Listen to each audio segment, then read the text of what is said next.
আসসালামু আলাইকুম। আশা করি সবাই ভালো আছেন। দর্শক, আমি আইয়ুব খান। এই হলো আমার চাষকৃত ডক্টর জহির স্যারের চীন থেকে আনা আজকে ৩৬ দিনের মাথায় দেখেন ৬ ফিট ৬.৫ ফিট উচ্চতা হয়ে গেছে গাছ।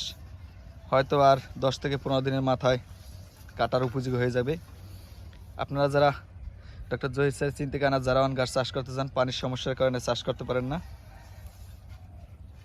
তো এভাবে পদ্ধতি অবলম্বন করলে আপনারা ঘাস চাষ করে উপকৃত হবেন। দেখেন, আমি সমতল মাটি থেকে ১ ফিট উঁচু করে ঘাস চাষ করছি, যার কারণে বর্ষায় সমস্যা দেখা দিবে না।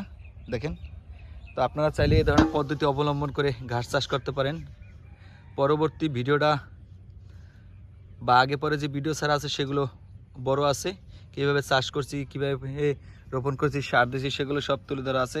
আশা করি আপনারা দেখলে উপকৃত হবেন এবং লাভবান হবেন। আপনাদের লেবার কষ্ট কমবে ইনশাল্লাহ।